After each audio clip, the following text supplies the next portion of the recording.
Next up, we have Cloud Ride. Cloud Ride was a brand that came out kind of in the boom of the early 2010s as well. A lot of these brands did.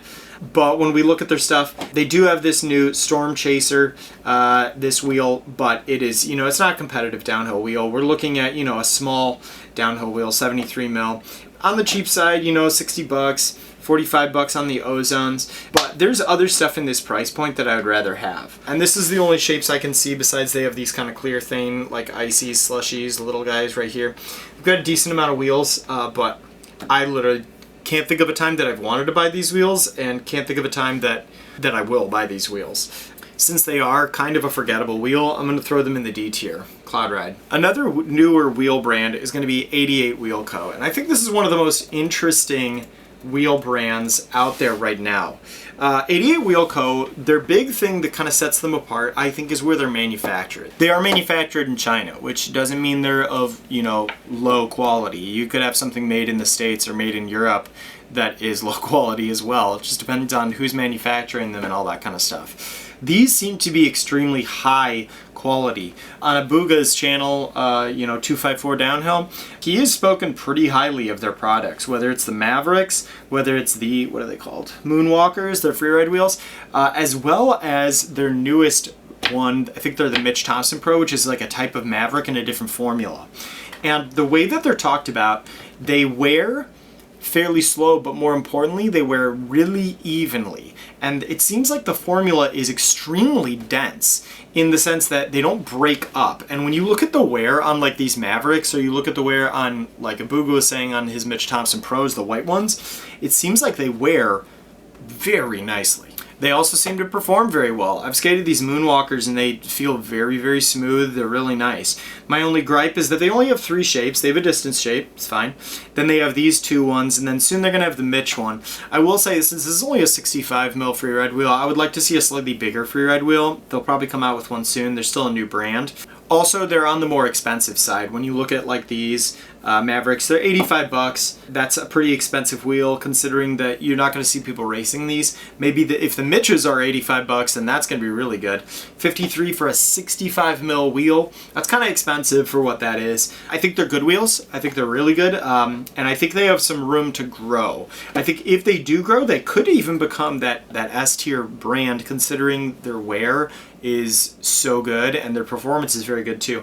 But right now we're going to put them below Powell in the 88, in the A tier. Next brand we have up is Blood Orange, kind of the conglomerate of Caliber and Prism and then Blood Orange together. Let's go ahead and look up Blood Orange wheels. So Blood Orange wheels, they manufacture a pretty good amount of wheels. They've had the Morgan shape for a very long time. Fun fact about the Morgans is that the 70s are very different from the 65s, not just, in their height, but their width actually is different too. And because they have a generally grippier freeride shape, the 70s are like legitimately pretty grippy. But with that being said, the Morgans are pretty much big thaners. They are a very thaney wheel, but I will also say they feel incredible. The times that I've skated Morgans have been some of like my favorite times skating. I just feel like I'm skating extremely well on these things. And they do wear very fast, but just the predictability is pretty top-notch for these wheels. They don't have a downhill shape. They have the Alpines. They're honestly slidey even for a small downhill wheel. They're very thaney. And more recently, they have just come out with the Drift series, which that was a big move for them, considering this was like their first competitor with snakes. So like I've said with other brands, with them trying to catch up with snakes, it's a good thing that they came out with this durable wheel, because I don't know if Blood Orange could survive off of, the thaney urethane stuff. It's fun, but it doesn't really sell to everybody, if you're only going to get 1 or 2 runs out of it. Blood Orange probably could use to have a race shape. It's not really their brand. They don't really do racing. It's not their thing, so I don't really expect them to have one. But with that being said, Blood Orange is in the B tier for right now. We'll see if they can kind of catch up with some of these other brands up here. Maybe that Drift wheel will really prove to be really that good. Okay, the next brand up is kind of an interesting one. It's Blank Wheel Co. And Blank Wheel Co. seems to be kind of like the epitome of the backlash against rise in urethane prices, just with supply shortages and stuff. A group of guys, I don't even know who they are, but they've released these wheels that are just completely blank. They probably contact, it looks like that's a, I don't know, it's like the Kegel core, so I don't know if that's libido or if it's but that's definitely what it is. And they're just this clear urethane, very thinny, and I want to say they're like 35 bucks or something like that. But that's all they are. They're not like a, they're not an expensive high performance wheel. They're just a wheel so that you have more wheels for cheap. It's kind of fun because it's a little rebellious against kind of the overall idea of wheels right now. But do they perform super well? I don't know. I know they dump, which is fun, but if we're looking for a high quality urethane, that's not really what these are. They also only really have one other type of wheel. Now, the only thing that is saving them really is that price point at like 35 bucks is crazy cheap, especially for a wheel that, I don't know how big they are, but they look fairly good size, especially if that is the Kegel core. They're probably 75 plus mils tall. We're going to put blank in the C tier. They're just not like a great wheel, but that price point can't beat that. Next up, we have Sector 9. I'm not going to spend a lot of time on Sector 9. They used to make good wheels, but they honestly stopped really trying to compete in like the early 2010s, 2012 maybe. And they really haven't put anything out since like, the Butterballs. So with that being said, I don't really want to spend too much time on Sector 9. They just make cruiser wheels pretty much. Sector 9 is going to go in the D tier for right now. I mean, for right now, forever. They're going in D, even under Cloud Ride.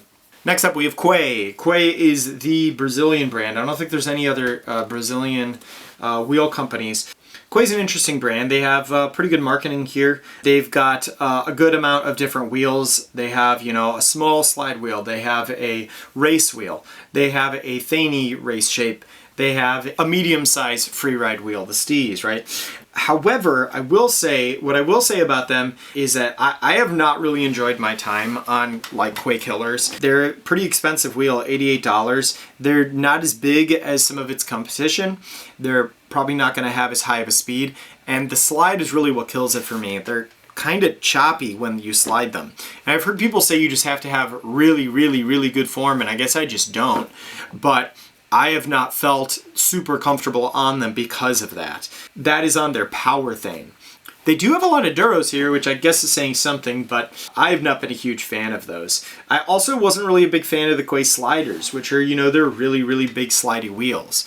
Now, while I wasn't a big fan of them, I can't deny that I've seen other people bust out insanely large slides. I think Quay had like a competition for longest slide, and there are some absurd videos out there of people doing 100+ foot slides on these things. Maybe I'm wrong in my opinions on this, but I really wasn't a huge fan of their urethane. I'm going to put Quay just below Hogs in the B tier. Next up, we have Free Wheel Co. We're going to look them up. Free Wheel Co. Nate Blackburn's company. They came out in kind of that like gold area of like 2014. They have a couple different formulas. The gold standard, I actually don't think they even make them anymore. I saw somewhere that they're not able to make them anymore. They were kind of like the absolute thaniest thane wheel ever, and that's kind of like what they're supposed to be. They're supposed to be almost funny how thinny they were. They have Platinum formula, which is insanely slidey. I will say, these are the best wheels I've ever felt on concrete. So if you've seen a lot of concrete, you should get some of these. They're pretty good. But outside of that, that's pretty much what they got. They have the smoke formula. It's just clear urethane. And they're really cheap, too. I mean, 29 bucks. This is a good deal. But at the same time, they're not really going for performance. They're looking for that cheap price point. Again, kind of like Blank Wheel or some other brands on here too. Free Wheel is going to go, let's put them below Orangutan, just below Orangutan. All right, next up we have Arbor. Arbor is kind of a bit of a forgettable brand, I'm not going to lie. Arbor wheels. They kind of jumped off of doing downhill stuff. They still make longboards and stuff like that, but they don't really do any downhill stuff outside of their wheels for whatever reason. They still have Tyler Howell and Daniel McDonald on their team. Most of these wheels are just kind of rehashes of previous ones. The Vice, the Spud, these are all, the Summit, these are all like old Sucrose models. The only one that's new is the Highlands, the Tyler Howell Pro model. But the rest of them are just, the rehashes of old stuff. Their prices are kind of expensive, honestly, for what they are. And I haven't seen too much really great performance out of them for that price. So, with that being said, Arbor's going at the top of D tier. Just above Cloud Ride, because I think I'd rather be on like those Tyler Howells look pretty good, but over Cloud Ride. But yeah, D tier for sure. Okay, our last one up here, I think I accidentally doubled a bunch of these when I uploaded this, but the last one up here is Remember Urethane.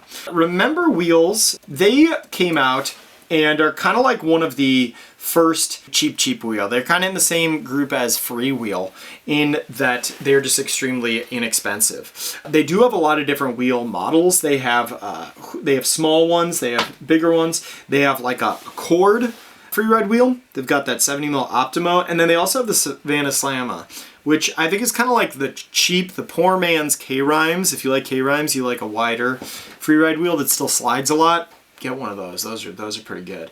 Honestly, I think these wheels are pretty great. They come in a lot of different duros too, and especially the really low duros, 74A, 76A, slide really nice.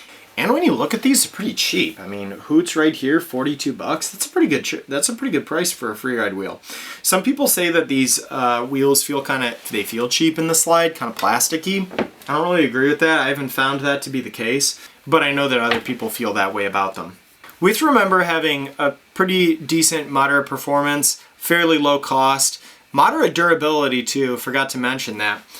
Remember is going to go at the bottom of the B tier. I think that's pretty much all of the different wheels that we have out there. So, yeah.